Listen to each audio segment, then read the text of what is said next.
అందరూ చెప్పండి, యెహోవా కొరకు ఎదురు చూచువారు నూతన బలము పొందుదురు.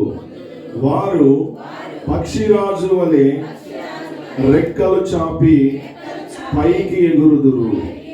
అలయక పరుగెత్తుదురు, సొమ్మసిల్లక నడిచిపోవుదురు. మంచిది. చదవబడినటువంటి లేఖన భాగాన్ని కృపగల దేవుడు మనకి వెనుకలో దీవించి ఆశీర్వదించునుగాక. ఆమేన్. ప్రభునందు ప్రియ దేవుని బిడ్డలారా, చదవబడినటువంటి లేఖన భాగం మనము ఆలోచన చేస్తూ ఉన్నప్పుడు, యెహోవా కొరకు ఎవరైతే ఎదురు చూస్తారో వారు ఏ బలం పొందుకుంటారంట? చెప్పలందరూ కూడా ఏ బలం అమ్మా? నూతన బలం. ఇక ఉదయకాల సమయంలో మనము అన్నింటినీ ఎదుర్కొనేటువంటి బలమును మనము కలిగి ఉండాలి. చెప్పండి, అన్నింటినీ ఎదుర్కొనే బలం మనము కలిగి ఉండాలి. అన్నింటినా కొన్నింటినేనా? అన్నింటినీ ఎదుర్కొనే బలం మనం కలిగి ఉండాలి. కొందరు కొన్ని విషయాల్లో, అంటే కొన్ని శ్రమలు వచ్చినప్పుడు, బాధలు వచ్చినప్పుడు, వ్యతిరేకతలు అనుకున్నట్లుగా జరగకపోతే గనక వారు ఏం చేస్తారో తెలుసా? కృంగిపోతూ ఉంటారు. నిరాశకు, ఏమంటే నిస్పృహకు వారు చోటిస్తూ ఉంటారు, చింతిస్తూ ఉంటారు, ఆందోళన చెందుతూ ఉంటారు. దేవుని యొక్క వాక్యంలో జ్ఞాని సొలొమోను అంటాడు, శ్రమ దినమున నీవు కృంగిన ఎడల చేతకాని వాడవుతావు. కాబట్టి శ్రమ దినమున ఎవరు కూడా కృంగిపోవడానికి వీలు లేదు. శ్రమలు వస్తాయని చెప్పాడా? రావని చెప్పేసి అన్నాడు ప్రభు వారు. లోకంలో మీకు శ్రమ కలుగును, అయినను ధైర్యము తెచ్చుకోండి, నేను లోకాన్ని జయించాలని చెప్పేసి గొప్ప ధైర్యాన్ని దేవుడు మనకిస్తూ ఉన్నాడు. కాబట్టి ఈ 2022వ సంవత్సరంలో కృపగల దేవుడు అన్నింటినీ కూడా ఎదుర్కొనేటువంటి గొప్ప మహాకృపను కృపగల దేవుడు ఈ దినాన నీకు నాకు అనుగ్రహించునుగాక. ఆమేన్. హల్లెలూయా. మరి ఈ బలం మనం పొందుకోవాలంటే ఏం చేయాలి? ఈ బలం మనం పొందుకోవాలంటే ఏం చేయాలో కొన్ని విషయాలు నేను ఇది నాన్న మీకు జ్ఞాపకం చేయాలని ఇష్టపడుతూ ఉన్నాను. దేవుని కొరకు ఎదురు చూచి వారు ఏం పొందుకుంటారు? నూతన బలం పొందుకుంటారు. ఆ నూతన బలం పొందుకున్నటువంటి వారు ఏం చేస్తారో తెలుసా? పక్షిరాజు వలె వారు ఏం చేస్తారంట? రెక్కలు చాపి వారు పైకి ఎగురుదురు అని చెప్పేసి దేవుని యొక్క వాక్యములో మనం చదువుతూ ఉన్నాం. అంతేకాదు, ఇంకా రాయబడిన మాట, వారు ఎలా ఉంటారు తెలుసా? అలయక పరుగెత్తుదురు అంట. దేవునికి స్తోత్రం కలిగిన గాక. హల్లెలూయా. ఇంకా ఏమంటా ఉన్నాడు? సొమ్మసిల్లక నడిచిపోవుదురు. దేవునికి స్తోత్రం కలిగిన గాక. 2022లో ఏ సోమరితనం మనలో ఉండటానికి వీల్లేదన్నమాట. ఏ చీకటి సంబంధమైన క్రియలు మన మీద ఏలుబడి చేయడానికి వీలు లేదు. ఈ లోక మాయ సుఖేచ్ఛలు చాలును. ఇంతవరకు లోకాన్ని ప్రేమించాం, కానీ ఇప్పుడు మనం ప్రేమించాల్సింది ఎవరిని? లోకంతో మనం మాట్లాడుకున్నా, కానీ ఇప్పుడు దేవుని దగ్గర వచ్చిన మనం లోకేశలు చాలను. ఈ లోక సుఖేచ్ఛలు, లోకం కోసం మనం బ్రతకాం, కానీ ఈ రోజు నుండి మనము దేవుని కొరకు బ్రతకడానికి మనం తీర్మానం తీసుకోవాలి. దేవునికి స్తోత్రం కలిగిన గాక. హల్లెలూయా. నీవు కనుక దేవుని కొరకు ఎదురు చూచే వ్యక్తిగా ఉంటే నీవు సొమ్మసిల్లవు, పక్షిరాజులాగా రెక్కలు చాపి నీవు పైకి ఎగిరిపోతూ ఉంటావు, అలసిపోవు అని చెప్పేసి దేవుని యొక్క వాక్యములో మనం చదువుతూ ఉన్నాం. ఇప్పుడు ఈ బలం మనం పొందుకోవాలంటే ఏం చేయాలో ఒక 2-3 విషయాలు మీకు జ్ఞాపకం చేస్తాను. చూడండి ప్రియమైన బిడ్డలారా, మొదటి దినవృత్తాంత గ్రంథంలోనికి మనము రాగలిగినట్లయితే 16వ అధ్యాయము, మొదటి దినవృత్తాంత గ్రంథం 16వ అధ్యాయము 27వ వచన భాగం మనం చదువుతూ ఉన్నప్పుడు, ఘనత ప్రభావములు ఆయన సన్నిధిని ఉన్నవి, బలమును సంతోషమును ఆయన యొద్ద ఉన్నవి. ఘనత ప్రభావములు ఎక్కడున్నా చెప్పండి అమ్మా? దేవుని యొక్క సన్నిధిలో ఉన్నాయి. బలము సంతోషము ఎక్కడుంది చెప్పండి? ఆయన యొద్ద ఉన్నవి. దేవునికి స్తోత్రం కలిగిన గాక. ఈ యొక్క 16వ అధ్యాయాన్ని మనం జాగ్రత్తగా చదువుతూ ఉన్నప్పుడు, మందసాన్ని గుడారం లోపల ఉంచినప్పుడు అక్కడ దహన బలులు, సమాధాన బలులన్నీ కూడా అర్పించడం జరిగిందన్నమాట. అలా దహన బలులు, సమాధాన బలులు అర్పించినటువంటి తరువాత యెహోవా నామమును బట్టి దావీదు ఏం చేశాడంటే జనులను దీవించాడు. దీవించిన తర్వాత మీరు 8వ వచన భాగం నుండి చదివినట్లయితే దావీదు దేవుణ్ణి స్తుతిస్తూ ఉన్నాడు. దావీదు ఏం చేస్తూ ఉన్నాడు? దేవుణ్ణి స్తుతిస్తూ ఉన్నాడు. స్తుతిస్తూ 27వ వచనం వచ్చేసరికి దావీదు దేవుని ఏమని స్తుతిస్తూ ఉన్నాడో తెలుసా? ఘనత ప్రభావములు ఆయన సన్నిధిని ఉన్నవి బలమును సంతోషమును ఆయన యొద్ద ఉన్నవి అని అంటా ఉన్నాడు. ఇప్పుడు మనం బలం పొందుకోవాలంటే ఏం చేయాలనంటే గనక మనం అందరము కూడా దేవుని యొద్ద ఉండాలంట. దేవునికి స్తోత్రం కలిగిన గాక. హల్లెలూయా. ఆయన యొద్ద ఉండాలి. ఆయన యొద్ద ఏముంది చెప్పండి? ఏముందమ్మా? బలము ఉంది, సంతోషం ఉంది. ఆయన దగ్గరకు ఎవరైతే వస్తారో వారికి దేవుడు ఏమిస్తాడు? బలమును ఇస్తాడు, సంతోషమును, ఆనందమును ఇస్తాడు. ఆయన ఎవరికి కూడా దూరముగా ఉండేవాడు కానే కాదు. మరి ఈ రోజున ఒక ప్రశ్న ఉదయకాల సమయంలో, నీవు దేవునికి దగ్గరగా ఉన్నావా, లోకానికి దగ్గరగా ఉన్నావా? నువ్వు లోకానికి దగ్గరగా ఉన్నావు అనుకో, ఎవరికి దూరంగా ఉన్నావు?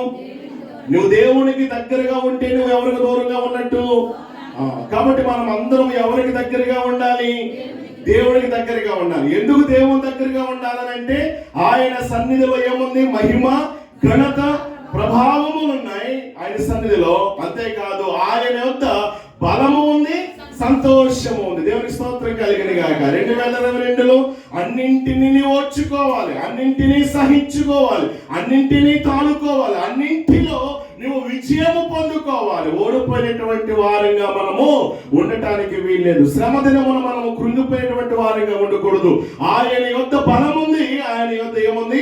సంతోషము కూడా ఉన్నది. కాబట్టి నీవు ఆయనకు దగ్గరగా ఉంటే ఆయన నీకు బలాన్ని ఇస్తాడు. తట్టుకోగలిగినటువంటి బలము, ఎవరిని జయించగలిగినటువంటి బలాన్ని దేవుడు నీకు ఇవ్వటానికి ఆయన ఇష్టపడుతూ ఉన్నాడు. అందుకని యాకోబు పత్రిక 4వ అధ్యాయము 8వ వచన భాగములో మనం చదువుతున్నప్పుడు మనకు తెలిసినటువంటి మాట యాకోబు 4:8, దేవుని యొద్దకు రండి, అప్పుడు ఆయన మీ యొద్దకు వచ్చును. ఏం చేయాలమ్మా? మనం అందరము కూడా దేవుని దగ్గరకు రావాలి, అప్పుడు ఆయన మీ యొద్దకు వస్తాడు. మరి మత్తయి 11:28 మనం చదువుతూ ఉన్నాము. అందరూ తెలిసినటువంటి మాట, ప్రయాసపడి భారము మోసుకొనుచున్న సమస్త జనులారా నా యొద్దకు రండి. దేవునికి స్తోత్రం కలిగిన గాక.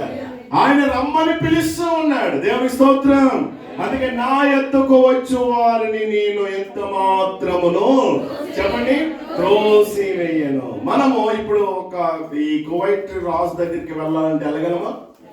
ఏడో అంతెందుకు, మనం ఒక ఈఆర్ఓ దగ్గరికి వెళ్ళగలమా? ఎంఆర్ఓ దగ్గరికి వెళ్ళగలమా?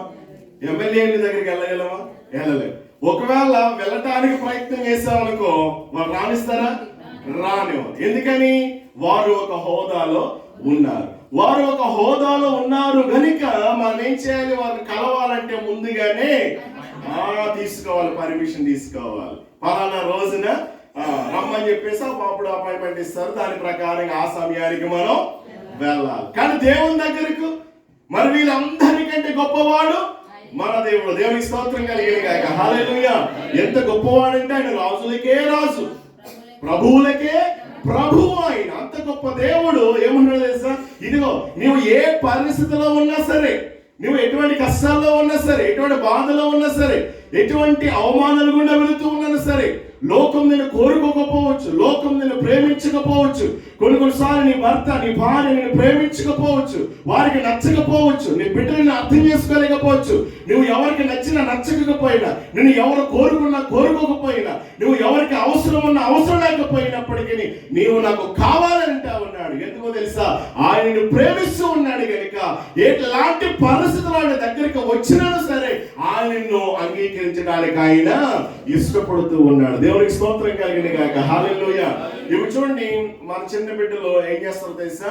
మరి వాళ్ళు చోళ్ళు కార్చుకుంటూ, సీముడు కార్చుకుంటూ, లేకపోతే కనుక 1, 2 అలాగే వేసేస్తారనుకో, ఎవడు అలా వెళ్తా ఉంటాం అన్నప్పుడు వారంతా కూడా రాసేసుకుంటారనుకో, మనం ఏం చేస్తాం?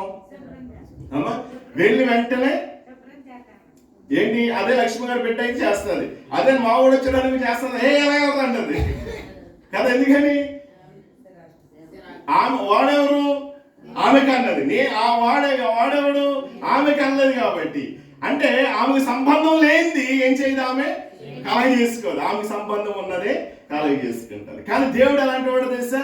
నీవు కూడా అలాగే ఛేదం చేసుకున్నా, అన్ని అంటించేసుకున్నా పర్వాలేదు, అన్ని అంటించేసుకున్నా పర్వాలేదు, ఎలాగున్నా పర్వాలేదు, ఏ రీతిగా ఉన్నా పర్వాలేదు, ఉన్న పాటున వస్తే నేను నిన్ను బాగు చేస్తానంటా ఉన్నాడు, నేను నిన్ను కడిగేస్తానంటా ఉన్నాడు. నూతనమైన అభిషేకాన్ని ఇస్తాను, నూతనమైన శక్తిని ఇచ్చి, నూతనమైన బలాన్ని ఇచ్చి, నూతనమైన వ్యక్తిగా, నూతనమైన సృష్టిగా నేను నిన్ను తయారు చేస్తానంట అన్నాడు. దేవునికి స్తోత్రం కలిగింది గాక. హల్లెలూయా. ఈ లోక సంబంధమైనవి ఎన్నో వంటించేసుకున్నప్పటికీ ప్రియదేని బిడ్డలారా, ఆలోచించే దేవుని దగ్గరికి వస్తే ప్రతి పాపమును, ప్రతి డాగును, ప్రతి మచ్చను ఆయన ఆ యేసు రక్తము ద్వారా కడగడానికి ఆయన ఇష్టపడుతూ ఉన్నాడు. మరి రాగలవా నీవు ఆయన దగ్గరకు? ఆయనకు దగ్గరగా ఉండగలవా? ఆయనకు దగ్గరగా నువ్వు జీవించే కొలది ప్రీతి అని బిడ్డలారా, ఆయనకు గొప్పతనం ఏంటో నీకు అర్థమవుతా ఉంటుంది, ఆయన మహిమ ఏంటో నీకు అర్థమవుతా ఉంటుంది, ఎలా ఉండాలో అలా నీకు అర్థమవుతుంది, ఏం చేయాలో నీకు అర్థమవుతుంది. అప్పుడు నువ్వు అలా చేస్తావు. నువ్వు ఆయన దూరంగా ఉన్నావు అనుకో, ఆయన ఏంటో నీకు అర్థం కాదు, నువ్వు ఎలా ఉండాలి నీకు అర్థం కాదు, ఎలా బ్రతకాలి నీకు అర్థం కాదు, ఏం మాట్లాడాలో తెలియదు.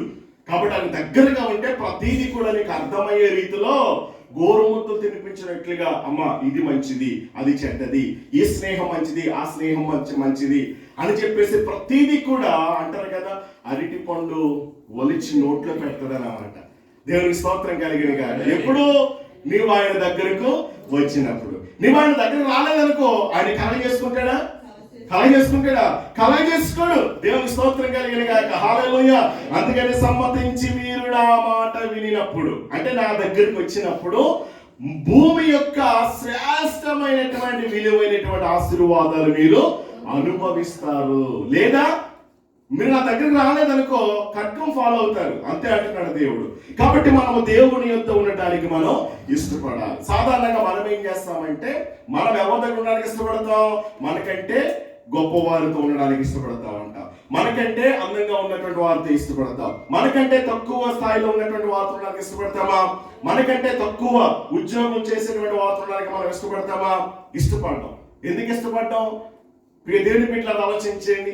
లోక సంబంధంగా మనం ఏం చేస్తామనంటే కనుక, మనకంటే ఒక స్థాయిలో ఎక్కువగా ఉన్నటువంటి వారితోనే స్నేహం చేయడానికి, వారి దగ్గర ఉండటానికి మనం ఇష్టపడతాం తప్ప తక్కువ స్థాయిలో ఉండటానికి, అంటే తక్కువ స్థాయిలో మనకంటే ఒక చిన్న స్థాయిలో ఉన్నటువంటి వారితో ఉండడానికి మాత్రం కూడా మనం ఇష్టపడతామా? ఇష్టపడం. దేని బిడ్డలారా, ఈ రోజు నువ్వు ఎవరితో ఉండడానికి ఇష్టపడుతున్నావు? ఎవరి దగ్గర కూర్చోవడానికి ఇష్టపడుతున్నావు? మరియా యేసు పాదాల దగ్గర ఉందా లేదా?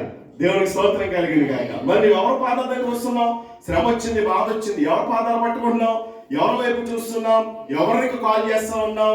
దేవునికి స్తోత్రం కలిగింది కాక. నిన్న అయ్యగారు ఫోన్ చేసి వ్యాక్సిన్కి వెళ్ళానండి అన్నారు. వ్యాక్సిన్కి వెళ్తే మరి ఇక్కడ చాలా ఫ్లోటింగ్ ఉందండి అని చెప్పేసి అన్నారు. ఫ్లోటింగ్ ఉందంటే నాకు మీకైనా వాస్తవాలు ఉంటే చూడండి అన్నారు. అంటే నాకు పెద్ద వాస్తవం ఉంది, కాల్ చేస్తాను అన్నారు. నేనే కాల్ చేయటం కాదు, నీవు కాల్ చేయన్నా. నెంబర్ చెప్పాను ఆయనకి. ఏ నెంబర్ తెసా? 33 ఫోన్ చేయమన్నా. బాబు పండి అంటున్నాడు ఆయన. 33 అర్థం కావాలా మనకి? ఫోన్ నెంబర్ అయింది. ఏ ఫోన్ నెంబర్ అయినా ఎక్కడ ఏముంది అక్కడ? నీవు నాకు మొరపెట్టు, నేను నీకు. దేవుని స్తోత్రం కలిగింది. హల్లెలూయా. ఆయనే మన పెద్ద వాస్త అయితే ఇంకొకరికి ఎందుకు ఫోన్ చేయాలి మనం? దేవుని స్తోత్రం కలిగింది కాక. హల్లెలూయా. కాబట్టి శ్రమ దినమున మనము కృంగిపోవడానికి వీలు లేదు. నీకు బలం ఇచ్చే దేవుడు ఆయన దగ్గరకు వస్తే నువ్వు సొమ్మసిల్లవు, అలసిపోవు, నీ ప్రతి కన్నీటిని ఆయన తొడవగలడు. మరి ఎవరి దగ్గరికి వస్తున్నాం? ఆనాడు ఒక రోజు నా చిన్న బిడ్డలు యేసు ప్రభు దగ్గర తీసుకుని వస్తామంటే శిష్యులు అంటే గద్దించారంట, ఆటంకపరుస్తూ ఉన్నారు, అభ్యంతరం వ్యక్తపరుస్తూ ఉన్నారు. మీరు యేసు ప్రభు దగ్గర ఉండడానికి రావడానికి వీళ్ళు అర్హత లేనటువంటి వారని చెప్పేసి అంటే ప్రభు ఏమన్నాడు తెలుసా? వారిని ఆటంకపరచవద్దు, వారిని నా యొద్దకు రానివ్వండి, వారిని నా యొద్దకు రానివ్వండి, నాతో తీసుకుని రండి అన్నారు. మరి యేసు ప్రభు దగ్గరకు తీసుకుని వెళ్ళారు. మరి యేసు ఏం చేశారు? ఆ చిన్న బిడ్డలను ఏం చేశాడు చెప్పండి? ఏం చేశాడు? ఎత్తుకున్నాడు. ఇంకేం చేశాడు? ముద్దాడు. ఇంకేం చేశాడు? ఆశీర్వదించాడు. దేవునికి స్తోత్రం కలిగిన గాక. మన దేవుడు ఎత్తుకునేవాడు, మనల్ని ముద్దాడేవాడు, మనల్ని ఆశీర్వదించే దేవుడు. ఎప్పుడు నీవు ఆయన దగ్గరకు వచ్చినప్పుడు, ఆయన దగ్గరకు వస్తే నిన్ను ముద్దాడుతాడంట. ఎవరు ముద్దాడతారో? ఇలా ఉన్నాడు, అలా ఉన్నాడు, ఆ లోపం ఈ లోపం ఉందని చెప్పేసి మనల్ని అసహించుకుంటుంది లోకం. కానీ నేను ఎలాగున్నా నా దేవునికి ఇష్టం, నేను ఆయనకి నచ్చింది కనుక ఈ రూపం నాకు ఇచ్చాడు, అంతే. ఇలా ఉండాలన్నదే నా తల్లి గర్భంలో నేను పిండముగా ఏర్పడక ముందు నన్ను ఆయన చూసేశాడు గనుక అవయవ నిర్మాణం చేశాడు. ఎలా ఉండాలో ఏంటన్నది నిన్ను కూడా అలాగే చేశాడు. నేను ఆయనలా ఉండాలని ఆయన చిత్తం, నీవు అలా ఉండాలన్నది ఆయన చిత్తం నీ పట్ల. మరి దేవుడికి ఇచ్చిన ఆరోగ్యాన్ని బట్టి, దేవుడికి ఇచ్చినటువంటి అవయవాలను బట్టి, దేవుడికి ఇచ్చినటువంటి అందాన్ని బట్టి దేవుడి దగ్గరకు వచ్చిన నీవు ఆయన ఎలా స్తుతిస్తూ ఉన్నావు. సాధారణంగా మనం ఏమంటామంటే, ప్రభువా ఇది లేకపోతే నేను ఇంకా బాగా సేవ చేసేవాడిని కదా, ఈ కష్టం లేకపోతే ఇంకా ప్రార్థించేవాడిని కదా, ఈ బలహీనత లేకపోతే ఇంకా నీకు ప్రార్థించేవాడిని కదా, ఇదే కనుక లేకపోతే కనుక ఇంకా నీకు సేవ చేసేవాడిని కదా అని ఉంటాం. ప్రియదేవుని బిడ్డలు ఆలోచన చేయండి.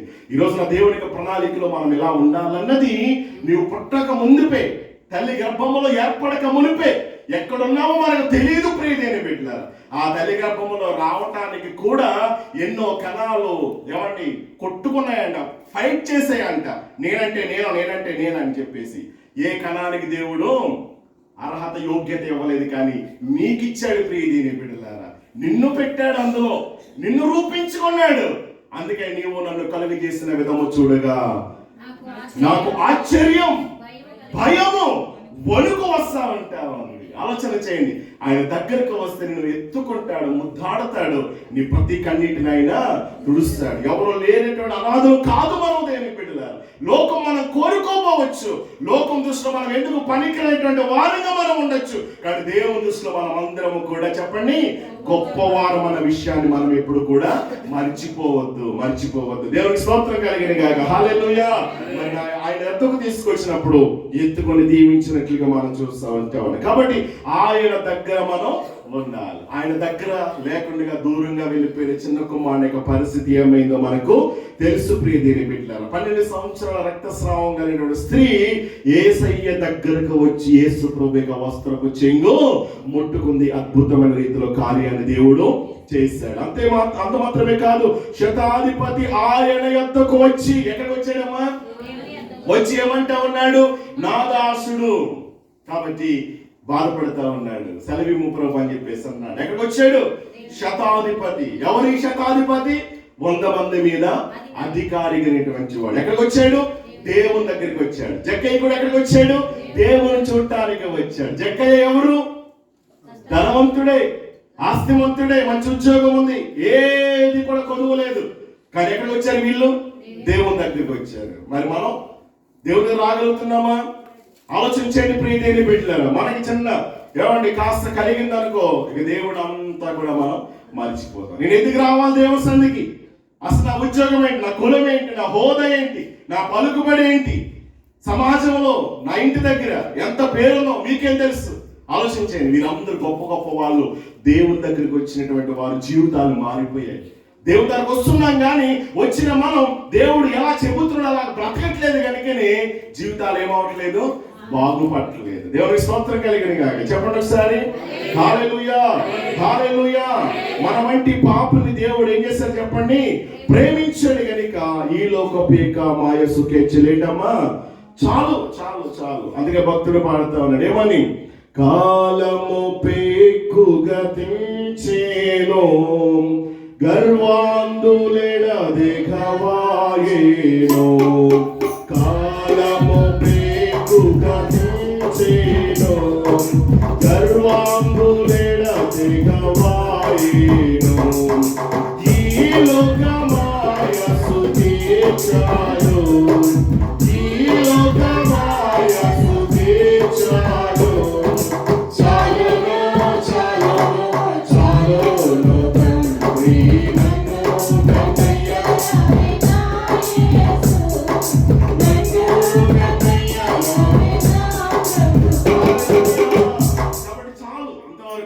దేవుని దగ్గరికి రాలేకపోయాం. ఎందుకు రాలేకపోయాం? కారణం నీకు తెలుసు. ఏ బలహీనత వచ్చింది, ఏ రోగం నిన్ను వెంటాడింది, ఏ బలహీనత నిన్ను పట్టుకుంది? ఆలోచించేయండి. ఆధ్యాత్మికంగా మనము ఈ 2022లో నూతనమైన బలం మనం పొందుకోవాలి. దేవునికి స్తోత్రం కలిగిన గాక. హల్లెలూయా. చాలా మంది దేవుని దగ్గర రావడానికి చాలా నిర్లక్ష్య స్వభావంతో ఉంటారు. ఒక్క శుక్రవారం ఈ మందిరానికి రావడానికి చాలా కష్టపడిపోతున్నారు మన ప్రజలు. ఇక ప్రతి వారం పెడితే ఏమొస్తారో చెప్పండి. రాత్రి లక్షవారం జరిగితే మా బుల్ల అంతా కొట్టేసారు. అందులోకి 9 గంటలకే ముగించేసాను. 10 గంటల టైం వచ్చిందంటే 9:30 వరకు జరుగుతుంది. దేవుని స్తోత్రం. అయినా మిమ్మల్ని ఎంత నేను అభినందించాలంటే నేను మీకు గిఫ్ట్లు ఇవ్వాలని ఉన్నాను అసలు, నిజమండి. కానీ అలా ఇవ్వాలని ప్రార్థన చేయండి. ఎందుకంటే దేవుని స్తోత్రం. గిఫ్ట్ అంటే చెప్పేస్తారండి, చెప్పకుండా ఇచ్చేది గిఫ్ట్ ఏమా. దేవుని స్తోత్రం కలిగిన బహుమానం దేవుని స్తోత్రం. హల్లెలూయా. బహుమానం ఎందుకు చేతన తెలుసా? ఎవరిని అడిగినా మీ ప్రార్థన ఎప్పుడండి? 7 గంటలు. అయ్యి బాబోయ్ 7 గంటలుగా వస్తున్నారండి. మా ఊళ్ళంటే ఏమనుకుంటారు తెలుసా? 2 ఒకసారి అంటున్నాను నేను. దేవుడు ఆలయం అన్న టైంలో అంటున్నారు వాళ్ళు. దేవునికి స్తోత్రం కలిగింది కాక. హల్లెలూయా. ఉదయాన్నే లేచేస్తున్నారు. ఎక్కడికి వస్తున్నారు? దేవుని దగ్గరికి వస్తున్నారు. ఎవరి దగ్గరికి వచ్చాం మనం? మనుషుని దగ్గరికి. మనుషుని దగ్గరికి వచ్చామనుకో, ఇప్పుడు ఇష్టం ఉందనుకో కుమారికి కూడా పెడతాది, లేదనుకో ముఖం తిప్పేసుకుంటారు. అవునా కాదు? అంతేనా? అవునా కాదు? వాస్తవం ఇది. అవునా కాదు? కానీ దేవుని దగ్గరికి ఎప్పుడు రా, ఎలాంటి పరిస్థితులు వచ్చినా సరే ఆయన చెయ్యి మొరబెట్టు. చేయించుకుంటాడా? అసహించుకుంటాడా? త్రోసేస్తాడా? హే అంతమా ఇదేంటి గోళ అంటాడా? లేదు లేదు లేదు. దేవుని స్తోత్రం. అందుకని దినమెల్లా నా 2 చేతులు నీ వైపు నేను చాపుతున్నాను. నిన్ను రక్షించడానికి నా చేతులు ఎప్పుడు నీ ప్రార్థన వింటాలి, నీ బాధలు నేను వింటాలి. నా చెవులు ఏం కాలేదు, నీవే నా దగ్గర రాలేకపోతున్నావు, నువ్వే నన్ను అడగట్లేదు కనుక నేనేం కలగజేసుకోలేకపోతున్నాను అంటే అన్నాడు. ఈ ఉదయకాల సమయంలో దేవుని దగ్గరికి రా. ఎలా రావాలి? ఎందుకు రావాలి? వస్తే ఏంటి లాభం? ఎన్నో ఉన్నాయి. కాబట్టి ఒక శుక్రవారమే కాదు దేవుని దగ్గరికి రావటం. ఆలోచించండి, చాలా మందికి అవకాశాలు ఉండి కూడా రావట్లేదు. అవునా కదా? ఆదివారం ఎంతమంది వస్తున్నారు? ఎవరికి లక్ష్మీవారం ఎంతమంది వస్తున్నారు? మంగళవారం స్త్రీ సహవాస స్కూల్కి ఎంతమంది వస్తున్నారు? ఒక సోదరాన్ని 7 అయ్యిందని వచ్చినప్పటికీ ఇంక త్వరగా రెడీ అయిపోయారండి, వచ్చేసారండి అంటారు. అవును, మన అందరికీ డ్యూటీలు ఉన్నాయి. కానీ మనం ఏం చేయాలి? ఉన్నా సరే దేవుని మందిరం అంటే శ్రద్ధ కలిగి ఉండాలి. దేవుని దగ్గరికి వస్తున్నామనంటే ఆయన అసలు ఎలాంటి వాడు? ఇప్పుడు నువ్వు ఇప్పుడు ఒక అధికారికి అవ్వడానికి అపాయింట్మెంట్ తీసుకున్నా కాబట్టి 7 గంటలకు వెళ్తాప్పుడు 9 గంటలకు అపాయింట్మెంట్ అనుకో. 9 గంటలకు రమ్మన్నారు అనుకో, సరే అమ్మన్నారు 8కే ఉంటారు. ఎలా ప్రిపేర్ అవుతారు? అప్పుడు అధికారిని కలవాలి కాబట్టి నేను ఏ ప్యాంట్ వేసుకోవాలి, ఏ షర్ట్ వేసుకోవాలి, ఏం చేయాలా వద్దా, షూట్ వేసుకోవాలా వద్దా, అవునా కాదు? ఎలాగ నేను తయారవ్వాలి? ఎలాగ ఆ అధికారి చూసిన వెంటనే ఏమవ్వాలను అని చెప్పేసి మనం ఏం చేస్తాం? సిద్ధపడి వెళ్తామా, సిద్ధపడకుండా వెళ్ళిపోతామా? అమ్మా సిద్ధపడే వెళ్తాం. మరి ఇక్కడికి వచ్చినప్పుడు మరి ఆయన ధవలవర్ణుడు, రత్నవర్ణుడు. ఆయన అంత గొప్ప దేవుణ్ణి ఆరాధిస్తున్నటువంటి నీవు ఎవడు? అందుకనే ఎన్నో సంగీతంలో నేను మర్చాను, ఇదిగో నీ రాజు ఆయన కాబట్టి ఆయనకు నమస్కరించండి అంటాడు కీర్తనలో. ప్రవక్త మరి ప్రవచనం ద్వారా రాయబడేటువంటి మాట అన్నమాట. నీ రాజుకు నమస్కరించండి. ఆ రాజు ఎవడు అసలు? ఆ రాజు ఎలాంటి వాడు? దేవునికి స్తోత్రం కలిగిన గాక. కాబట్టి శుక్రవారం మీరు అందరూ చక్కగా వస్తూ ఉన్నారు. చాలా సంతోషం. ఇలాగే తయారవ్వాలి. కొంతమంది ఉంటారు కొన్ని సంఘాలకు వెళ్ళి చూడండి, నిజంగా గొప్ప విషయం. మన కబరి గాంధీ సంఘములో బిడ్డలు. హల్లెలూయా. దాన్ని బట్టి స్తోత్రం చెప్పండి ఒకసారి. నిజంగా చాలా మంది రకరకాల ఏమండి తగు మాత్రమే కాకుండా మించి చాలా పెట్టుకుంటారు. నన్ను పెట్టుకోవద్దంటలేదు, కానీ ఈ మధ్యలో ఒక సేవకులు కూడా అంటున్నారు బొట్టు పెట్టుకోవాలంట, సిలువు బొట్టు పెట్టుకోవాలంట. దేవుని యొక్క వాక్యానికి విరుద్ధమైన బోధలు ఎన్నో వచ్చేస్తా ఉంటారు. నూతన బలం పొందుకోవాలి, అన్నింటిని ఎదుర్కోవాలి. ఏది సత్యమో ఏది అసత్యమో, ఎవరు మంచోళ్ళు ఎవరు చెడ్డోళ్ళు, ఏది పరిశుద్ధమైనది ఏది నాకు మంచిది ఏది నాకు చెడ్డది, ఈ విషయాలన్నిటిని కూడా మనం చాలా జాగ్రత్తగా ఆలోచించాలి. కాబట్టి దేవుని దగ్గర రావటానికి ఎప్పుడు కూడా నేను బిజీగా ఉన్నానని చెప్పేసి అనొద్దు. దేవుని దగ్గర రావటానికి బిజీగా ఉన్నాను అనొద్దు. నిన్న శుక్రవారం ఒక ఇద్దరు ఉన్నారు, వాళ్ళు శుక్రవారం అలాగొచ్చేసి ప్రార్థన చేసుకుని పాటలు అయిపోయిన తర్వాత సరిగ్గా ఆరాధన చేసరికి అయ్యగారు ప్రార్థన చేయండి అని చెప్పేసి లేచి ఆటంకపరుస్తున్నారు.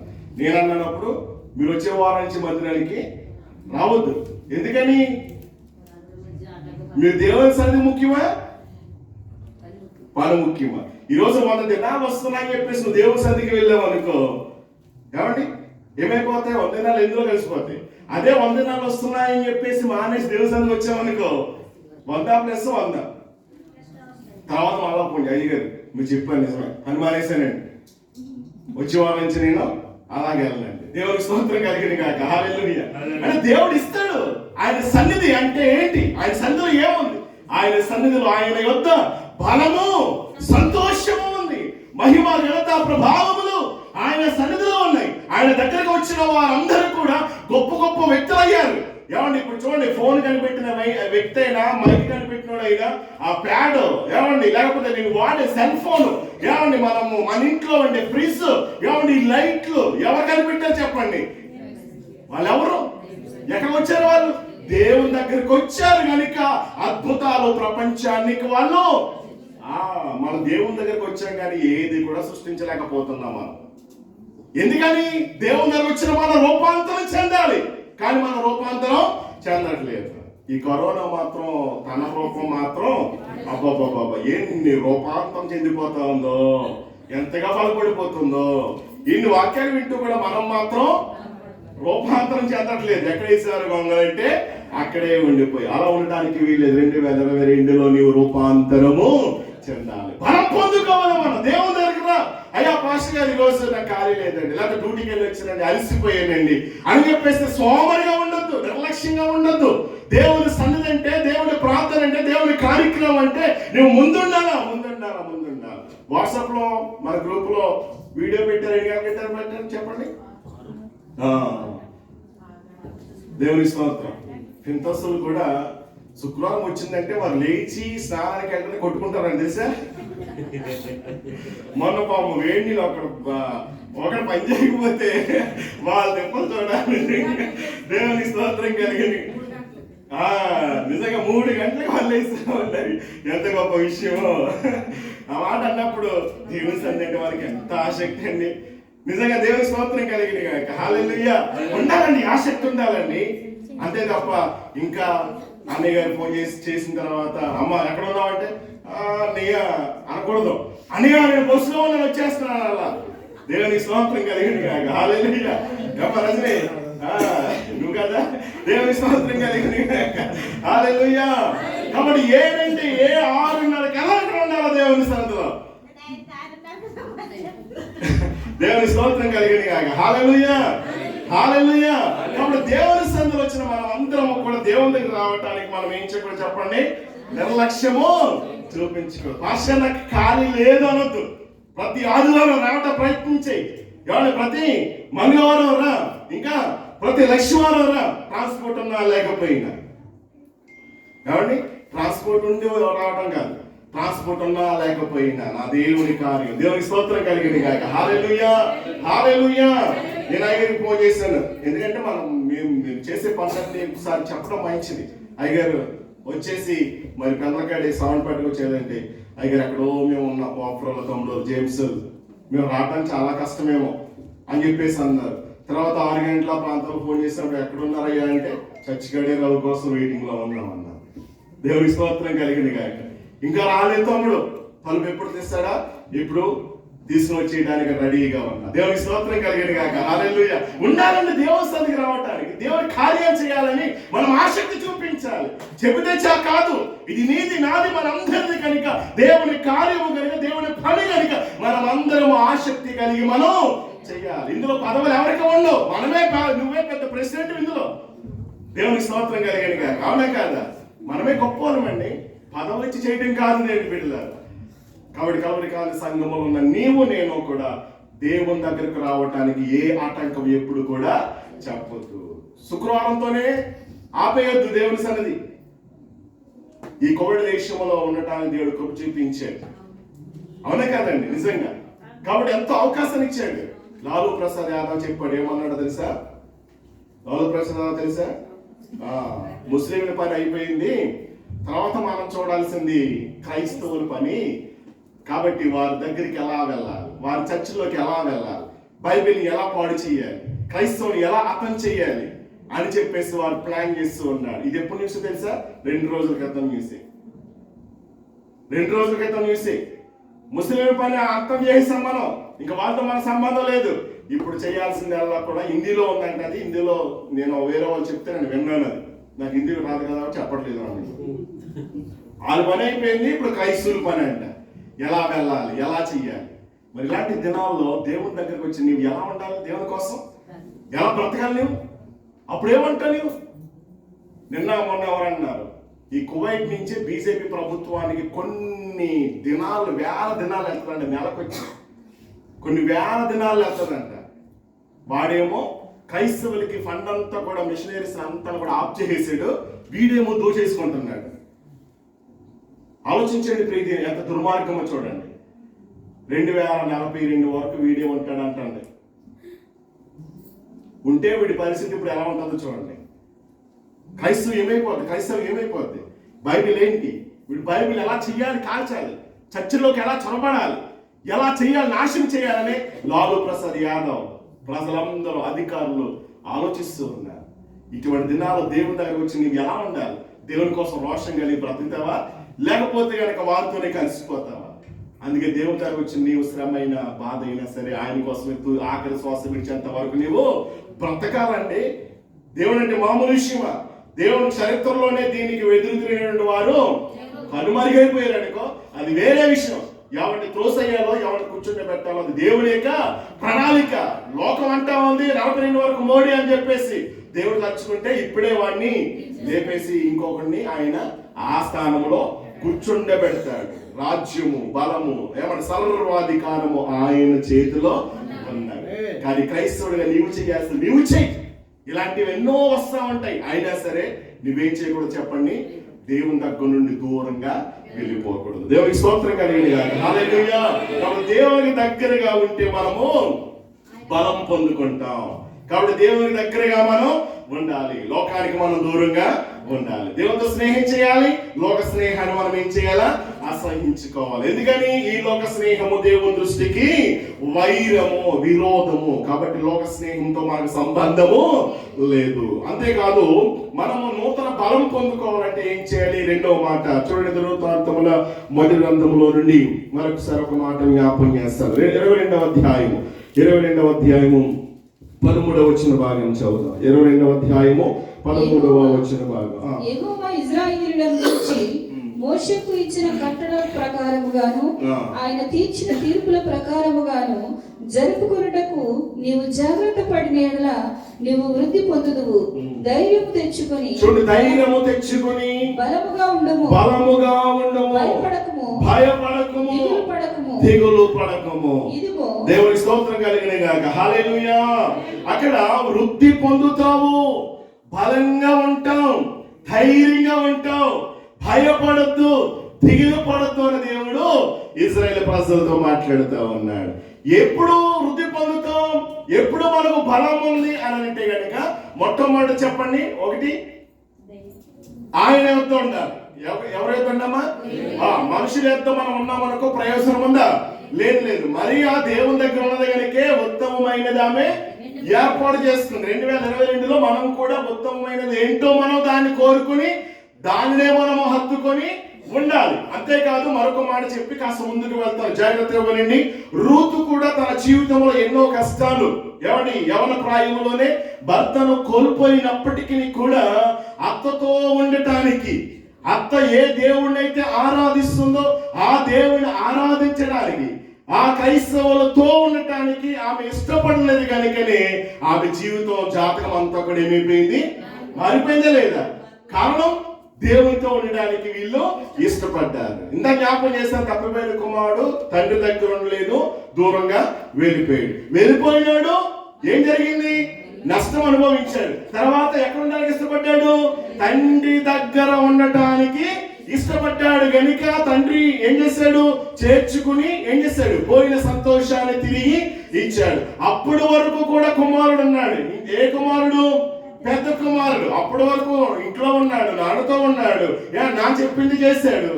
ఏ మాత్రము కూడా తండ్రికి అవిధేయత అనేది చూపించలేదు. కానీ టైంలో పెద్ద కుమారుడేమో బయట ఉన్నాడు దూరంగాను తండ్రికి, చిన్న కుమారుడేమో లోపల ఉన్నాడు. మరి నువ్వు ఎక్కడున్నావు? ఇన్ని సంవత్సరాలు నీతో ఉండాలి కదా, నాకు ఏమి ఇచ్చావని చెప్పేసి పెద్ద కుమారుడు తండ్రి మీద తిరుగుబాటు చేస్తూ తండ్రికి దూరం అయిపోయాడు. కానీ తండ్రి ఆస్తిని దుర్వ్యాపారం చేసేసి నాశనం చేసిన, సరే నా తండ్రే నాకు కావాలి, ఆయన దగ్గరే ఉంటాను ఏమైనా సరే అని చెప్పేసి వచ్చాడు. పోయిన సంతోషాన్ని ఇచ్చాడు. కాబట్టి ఆయన దగ్గరే ఉండాలి. లోకములో మనుషుల దగ్గర ఉంటే నువ్వు చెడిపోతావు. చాలా మంది మనుషుల దగ్గర ఉండి మనుషుల సలహాలు ఉద్దేశాలు పాటించి చెడిపోయిన వారు ఎంతో మంది ఉన్నారు. పర్వాలేదు, నేనున్నాను, నీకు వచ్చేసాయి అని చెప్పేసినటువంటి వారు. ఎవరి రోజున జీవితం, అయ్యో ఆమె మాట విన్నానండి, వచ్చానండి, ఈ రోజు నీ పరిస్థితి ఏర్పడిందని చెప్పి రోధించి ప్రార్థన సహాయం కోరుతున్న వారు ఎంతో మంది ఉన్నారు. దేని పెట్టినారు, ఎంతో మంది ఫోన్ చేస్తా ఉంటారు. మన చేతనంటే వాట్సాప్ లో పెడుతున్నాం, ఫేస్బుక్ లో రాంబాబు పోస్ట్ చేస్తా ఉంటారు. ఆ నెంబర్ చూసి ఎంతో మంది ఎన్నెన్నో దగ్గర నుంచి ఫోన్లు వస్తా ఉంటాయి. అయ్యో ఇది పరిస్థితి. అటు మస్కట్ నుంచి వస్తా ఉంటాయి, బెహర్ నుంచి వస్తా ఉంటాయి, స్వదేశం నుంచి వస్తా ఉంటాయి. మన సంఘ బిడ్డలు చాలా మంది స్వదేశానికి వెళ్ళిపోయినటువంటి వారు ఇప్పటికీ నెంబర్ లేక ఫేస్బుక్ లోకి వెళ్ళి చూసి నెంబర్ చూసి మరీ వెతుక్కుని ఫోన్ చేసి ప్రార్థన సహాయం కోరుతున్న వారు ఎంతో మంది ఉన్నారు. ఎందుకు మాట జ్ఞాపకం చేస్తున్నా తెలుసా?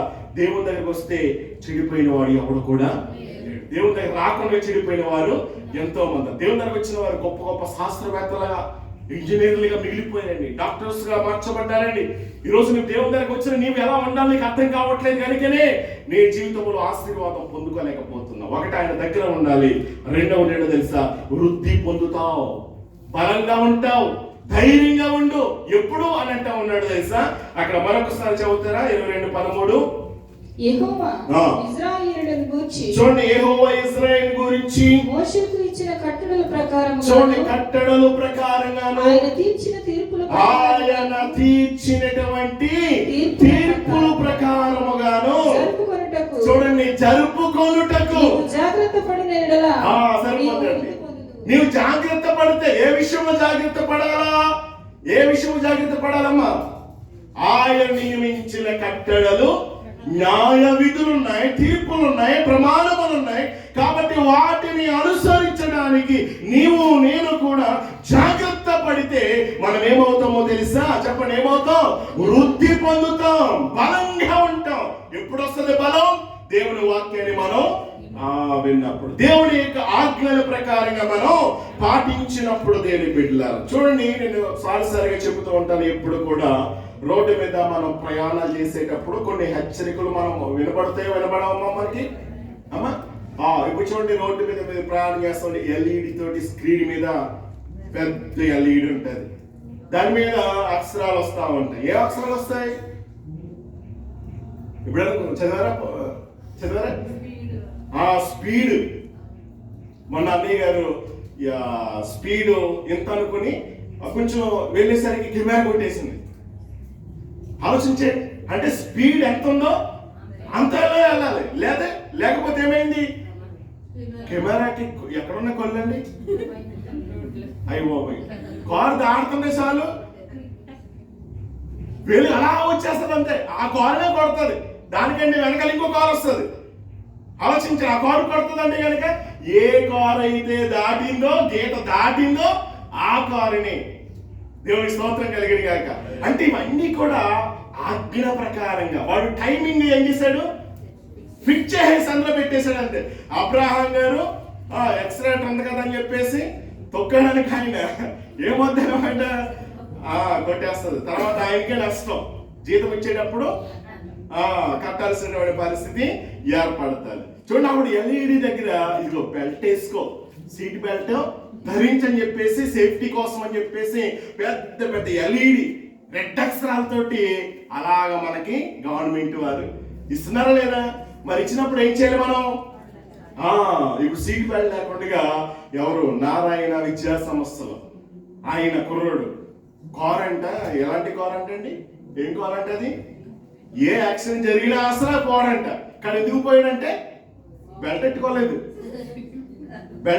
కాబట్టి చచ్చిపోయాడు. అలాగే ఎంతో మంది సీట్ బెల్ట్ లేకుండా వాహనాలు డ్రైవ్ చేసి ఏమైపోయారు? మరణించారు. సీట్ బెల్ట్ పెట్టుకోవాలన్న నియమం ఉంది, అంతే, పెట్టుకోవాలంతే. నేను షూట్ వేసుకున్నాను, కొత్త బట్టలు నలిగిపోతాయంటే కుదరదు. దేవుని స్తోత్రం కలిగింది కాక, అంతే, కుదరదు అంతే. దేవుని దగ్గర వచ్చి నీవు ఇది చెయ్యాలంతే, కుదరదంతే, చెయ్యాలంతే, తప్పదు. ఆయన నియమించిన ఒక నియమం, నీకు ఒక నియమం. మనందరికీ నియమాలు ఉన్నాయి, నిబంధనలు ఉన్నాయి. కుటుంబానికి ఒక నియమం ఉంది, భార్యకు ఒక నియమం, భర్తకు ఒక నియమం, బిడ్డలకు ఒక నియమం, సంఘ దాసులకు నియమాలు, సంఘ దాసులకు ఒక నియమాలు, పెద్దలకు ఒక నియమాలు. ఇవన్నీ కూడా దేవుడు నియమించిన నియమాలు. ఆ నియమంలో నీవు ఉంటే ఆశీర్వాదం, లేకపోతే కనుక శాపం. కాబట్టి ఏ నియమంలో ఉన్నావు? దేవుడు నియమించిన నియమమా, లేదా నీకు నియమించుకున్న నియమమా? నీకు సొంత జ్ఞానంతో అలా నియమించేసుకున్నా. ఈ రోజున అదే తమ దృష్టికి తాము జ్ఞానులు అని చెప్పేసి ఏమన్నారో హెచ్చించుకుని, నేను చెప్పింది వేదము, బొట్టు ధరించాలంతే, నేనే కడపడి యోసేపు అంటున్నాడు. ఆయనే కడపడి యోసేపు దగ్గర, ఆ యోసేపు దగ్గరికి ఎవరు వచ్చారు? అందరూ వచ్చి నమస్కారం చేశారు. అందరూ రావాలన్న దగ్గర నమస్కారం చేయాలంటున్నాడు ఆయన, అంతే. కాబట్టి ఇలాంటి బోధలన్నీ కూడా ఉంటా ఉన్నాయి. దేవుడు చెప్పిన బోధ విని నీవు, మనుషులు చెప్పింది కాదు దేని పెట్టిన. నీకు ఒక నియమం ఉంది కాబట్టి ఆ నియమం ప్రకారంగా మనం అందరము జీవించాలి. చూడండి, దావీదు సొలొమోనుకు చెబుతూ ఒక అద్భుతమైన మాటను అంటూ ఉన్నాడు. మొదటి రాజుల గ్రంథం 2వ అధ్యాయం మనందరికీ తెలుసు. చూడండి ప్రియదేని బిడ్డలారా, ఇక్కడ చక్కటి మాట అంటా ఉన్నాడు. ఏమన్నా తెలుసా? 3వ వచన భాగంలో, నీ దేవుడని యెహోవా అప్పగించిన దానిని కాపాడి జాగ్రత్తగా ప్రియదేని బిడ్డలారా, ఆయన మార్గమును అనుసరించిన ఎడల. చూడండి, నేను చదువుతున్నాను, వినండి అమ్మా అందరూ కూడా. నేను నియమించినటువంటి, అంటే దావీదు సొలొమోను చెబుతున్నాడు. ఎప్పుడు అంటే మరణ కాలంలో దావీదు చనిపోయే సమయం వచ్చేసిన సందర్భంలో కుమారుని పిలిచి దగ్గర కూర్చుండబెట్టి అంటున్నాడు, నాయనా నా కుమారుడా, ఇదిగో మరి లోకులందరూ పోవలసిన మార్గం ఒకటి ఉన్నది, కాబట్టి ఆ మార్గంలో నేను ఏం చేస్తున్నాను, పోతున్నాను. కాబట్టి నీకు ఒక విషయం చెప్తున్నాను. ఆ విషయం ఏంటో తెలుసా? ఏమన్నా తెలుసా? జాగ్రత్తగా వినండి ప్రియదేని బిడ్డలారా. నీ దేవుడని యెహోవా అప్పగించిన దాన్ని ఏం చేయాలంట? కాపాడి. జాగ్రత్తగా వినండి, ఆయన మార్గములను అనుసరించిన ఎడల. చూసారా, ఆయన మార్గము నీవు అనుసరిస్తే, నియమాలు నీవు పాటిస్తే, ఆజ్ఞలు నీవు పాటిస్తే ఏం జరుగుతుందో తెలుసా ప్రియదేని బిడ్డలారా? నీవు ఏ పని పూనుకొనునను, చూడండి, ఏ పని నువ్వు పూనుకున్నప్పటికీ, ఎక్కడికి తిరిగినను అన్నింటిలో వివేకముగా నడుచుకొందువు. మోషే ధర్మశాస్త్రంలో రాయబడి ఉన్న దేవుని కట్టడలను, ఆయన నియమించిన ధర్మమంతటిని, ఆయన న్యాయ విధులను, శాసనములను గైకొనమన్నాడా? దేవుని స్తోత్రం కలిగిన గాక. స్తోత్రం చెప్పండి ఒకసారి. ఎందుకున్నావో చెప్పండి స్తోత్రం. అర్థమవుతున్నావా స్తోత్రం చెప్పండి ఒకసారి. వెరీ గుడ్, దేవుని స్తోత్రం కలిగిన గాక. ఇప్పుడు ఎక్కడ పోతున్నావు? ఎవరన్నా స్తోత్రం చెప్పండి ఒకసారి. Very good. ఏం చేయాలి మనం? ఏం గైకొనాలి? నీకు ఒక నియమం ఉంది, మనందరికీ ఒక నియమం. కలవరికి ఆది సంఘాలకు ఒక నియమం. ఏంటా నియమం? 7 గంటలకు రావాలి. 7 గంటలకు వచ్చిన తర్వాత నా వీటిలాగా బయటికి వెళ్ళటానికి వీలు లేదు. 1 వచ్చినా 2 వచ్చినా. ఇప్పుడు ఒక ఎక్కడికి వెళ్ళాడు శాస్త్రి గారు, ఏ చక్క పెట్టి వచ్చాడు. దేవుని స్తోత్రం కలిగిన గాక. దేవుని సంఘం వచ్చిన మనం బయటికి వెళ్ళి వేరే కార్యక్రమాలు చక్క పెట్టి రావడానికి వీలు లేదు. సరిగ్గా బిస్కెట్ మనవాడు ఇక పడి తింటే అయ్యానికి వచ్చాడు. దేవుని స్తోత్రం. ఇంకెప్పుడు లేచేయాలి. స్తోత్రం కలిగిన గాక. హల్లెలూయా. ఏంటంటే మిమ్మల్ని అందరినీ కూడా మళ్ళా నా వైపు తిప్పుకోవాలి కదా. తిప్పుకోవాలంటే కనుక ఏం చేయాలి? ఏదో ఒక మాట చెప్పి మిమ్మల్ని, దేవుని స్తోత్రం. హల్లెలూయా. చెప్పండి గట్టిగా. మనం అబ్బా, దేవుని స్తోత్రం. హల్లెలూయా. కాబట్టి నియమం ఉంది. 7 గంటల కంటే 7 గంటలకు రావాలి. 7 గంటలకు రాకున్నటువంటి 7 గంటల తర్వాత డోర్ క్లోజ్ చేస్తామంటే కనుక ఎంతమంది? దేవుని స్తోత్రం కలిగిన గాక. హల్లెలూయా. స్తోత్రం చెప్పండి సార్. కాబట్టి దేవుడు మనుషులు నియమించే నియమం నువ్వు తప్పిపోయినా పర్లేదు, కానీ దేవుడు నియమించే ఒక నియమం. ఏమండి? భార్య ఏం చేయాలి? భర్త ఏం చేయాలి? నియమం ఉందా లేదా? బిడ్డలు ఏం చేయాలి? సంఘంలో పెద్దలు, స్త్రీలు ఎలా ఉండాలి? నియమం ఉందా లేదా? ఇవన్నీ నియమం ప్రకారంగా పాటించినప్పుడే వృద్ధి పొందుకుంటావు, బలం పొందుకుంటావు. నువ్వు ఏ పని పూనుకున్నా, ఎక్కడికి వెళ్ళినా నువ్వేం చేయబడతావు? ఆశీర్వదించబడతావు. మరి మనం ఎందుకు దీవించబడలేకపోతున్నామంటే వాక్యానికి విరుద్ధంగా మనం జీవిస్తూ ఉన్నాం. వాక్యం తెలుసు, కానీ మన వాక్యాన్ని ఏం చేయలేకపోతున్నాం? పాటించలేకపోతున్నాం. అందుకని అతడు చేయనదంతయు ఎవరు ఇతడు? దుష్టుల ఆలోచన చెప్పున నడువనటువంటి వాడు, పాపుల మార్గములో నిలవనటువంటి వాడు, అపహాసలు కూర్చుండే చోటన కూర్చున్నటువంటి వాడు, దేవుని ధర్మశాస్త్రమునందు ఆనందించేటువంటి వాడు, ఏ పని పూనుకున్నా ఎక్కడ అడుగు పెడితే ఆ అడుగు పెట్టిన ప్రతి స్థలాన్ని దేవుడు అతనికి ఆశీర్వాదకరంగా దేవుడు మారుస్తాడు. అన్నింటిలో కూడా అత్యధికమైనటువంటి విజయాన్ని దేవుడు నీకు ఇస్తాడు ప్రియ దేవుని బిడ్డ. ఎప్పుడు అంటే కనుక ఇది ఏంటంటే నేను అంటాను బ్యాంక్ చెక్ బుక్ లాంటిది అన్నమాట. అవునా? ఉన్నాయి అక్షరాలు. ఏం అక్షరాలు? ఈ 8 పేజీలు మొత్తం చాలా పేజీలు ఉన్నాయి కదా. ఇది చూడండి, ప్రతి పేజీలో కూడా ఇది ఒక చెక్ బుక్ అయితే దేవుడు ఇక్కడ కింద సంతకం చేసేసాడు. దేవుడు ఏం చేశాడు? సంతకం పెట్టేసి బుక్ ఇచ్చేసాడు నీకు. నువ్వు వెళ్ళి చేసుకోవడం అంతే. కానీ దీంట్లో ఉన్నవన్నీ కూడా నువ్వేం చేయలేకపోతున్నావు. ఇందులో పాటిస్తే ఆశీర్వాదం. సంతకం ఆల్రెడీ పెట్టేశాడు ఆయన. ఎంత గొప్ప విషయమో చూడండి. ఇప్పుడు ఈ ఉదాహరణకి ఫోన్ కొనుక్కున్నాం అనుకో. ఈ ఫోన్ కొనుక్కున్న తర్వాత ఏముంటదా అందులో? నీకు అర్థం కాదు, ఏమని చేయాలో ఏం తెలియదు. అప్పుడు ఏం చేయాలి? ఎలా నేర్చుకుంటావు అంటే చెప్పండి, ఎలా నేర్చుకుంటావు? నేర్చుకోవాలి. అవును, నేర్చుకోవాలి. ఎలా నేర్చుకుంటావు? అది కాదు, అక్కడ అందులో ఒక బుక్ ఉంటుంది నీకు. హోటల్కి వెళ్తావు. హోటల్కి వెళ్ళిన తర్వాత ఏముందంటే వాడు పట్టుకొచ్చి ఎలా పడేస్తాడు. ఏంటది? Menu book. అప్పుడు చైనీస్, ఇండియన్, ఇంకా జపానీస్ ఉంటది, అరబిక్. నువ్వు సెలెక్ట్ చేసుకుంటే వాడు పట్టుకొస్తాడు. అంతే కదా. దేవుని స్తోత్రం కలిగిన కాక. హల్లెలూయా. ఆ మెనూ బుక్ కనుక ఇవ్వలేదనుకో, అక్కడ ఏమున్నాయో నీకు అర్థం కాదనమాట. అదే రీతిగా జీవితానికి దేవుడు మెను అనేది నువ్వెక్కడుంటే ఆశీర్వాదమో, ఏం చేస్తే ఆశీర్వాదమో, ఎలా ఉంటే ఆశీర్వాదమో, ఇవన్నీ కూడా నీకు నాకు కూడా ఇప్పుడు ఆయన మెను ఇచ్చేశాడు. ఇది మనం తెరిచి చూడట్లేదు, చదవట్లేదు. అందుకనే మనం ఏం చేయాలో అర్థం కావట్లేదు, ఎక్కడుండాలో అర్థం కావట్లేదు. జీవితం అంతా కూడా గందరగోళం అయిపోతామంట. గందరగోళంలో నువ్వేం చేయాలి తెలుసా? సుడిగాలులు, పెను తుఫానులు ఏమన్నా నువ్వు చిక్కుకున్నప్పుడు నావేమవుతుంది? కొట్టుకుంటా ఉంటుంది. అలా ఇలా ఊగుతూ ఉన్నప్పుడు నువ్వేం చేయలేసా?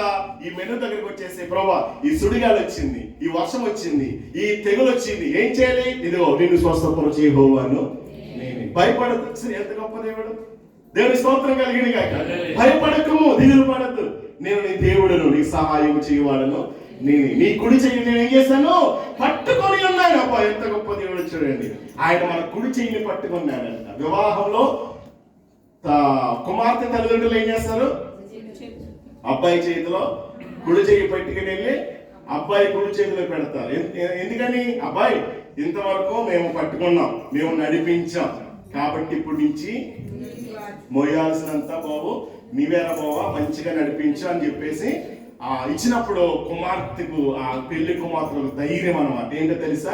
నా భర్త వీడు, నన్ను భరించేవాడు, నన్ను నడిపించేవాడు గనుక ఇది గొప్ప అభయము. ఇదిగో నీ చెయ్యిని పట్టుకున్నాను గనుక నేనేం చేయను వీడు. ఈ భర్త అయితే వదిలేస్తాడేమో కానీ మనలో సృష్టించిన భర్త మాత్రం ఎప్పుడు కూడా విడిచిపెట్టాడని. ఎంత గొప్ప దేవుడు, ఒకసారి ఆలోచన చేయండి. కాబట్టి ఈయన నియమించే నియమం ప్రకారంగా నీవు జీవించు. శ్రమలో నీకు తోడుగా ఉంటాడు, కష్టాల్లో నీకు తోడుగా ఉంటాడు, ఒంటరితనంలో నీకు సహాయం చేస్తాడు, ప్రతి కన్నీటిని తుడవగలడు, హృదయ వేదన అర్థం చేసుకోగలడు, ప్రతి విధమైన పరిస్థితులన్నిటిలో నుంచి విజయాన్ని దేవుడు నీకు ఇవ్వటానికి ఆయన ఇష్టపడుతూ ఉన్నాడు. ఎప్పుడు? వాక్యాన్ని నీవు పాటించినప్పుడు దేవుని బిడ్డలని. కాబట్టి నేను మేలు కలగాలంటే ధర్మశాస్త్ర గ్రంథంలో రాయబడిన ప్రతి లేఖనాన్ని ఏం చేయాలి చెప్పండి? మనం జాగ్రత్తగా పాటించాలి. అందుకే నిర్మాకాండం కూడా త్వరగా సహాయం చేయడం సమయం అయిపోతా ఉంది. ఇంకా చాలా విషయాలు ఉన్నాయి, చాలా పెద్ద ప్రసంగం ఈరోజు, కానీ 2 విషయాలు చెప్పేస్తూ ఉన్నాను. 15వ అధ్యాయం నిర్మాకాండం 15:26లో మనం చదువుతూ ఉన్నప్పుడు దేవుని యొక్క వాక్యంలో మనం చదువుతున్నాం. మీ దేవుడని యెహోవా వాక్కును శ్రద్ధగా విని ఆయన దృష్టికి, ఎవరి దృష్టికి అమ్మా చెప్పండి? దేవుని దృష్టికి న్యాయమైనది చేసి ఆయన ఆజ్ఞలకు విధేయులై ఆయన కట్టడలను అనుసరించిన యెడల నేను ఐగుప్తులకు కలిగజేసినటువంటి రోగములలో ఏదియు దేవునికి స్తోత్రం కలిగిన గాక. మరొక మాట కూడా చదివి ప్రార్థన చేసుకున్నాను. ద్వితీయోపదేశకాండం 4వ అధ్యాయము 5వ వచన భాగాన్ని చదువుతూ ఉన్నప్పుడు దేవుని యొక్క వాక్యం సెలవిస్తా ఉంది, నా దేవుడైన యెహోవా నాకు ఆజ్ఞాపించినట్లు మీరు స్వాధీనపరుచుకొనబోవు దేశమున మీరు ఆచరింపవలసిన కట్టడలను విధులను మీకు నేర్పితిని అని అంటే ఉన్నాడు. కాబట్టి ఆయన ఆజ్ఞల ప్రకారంగా మనం ఏం చేయాలమ్మా?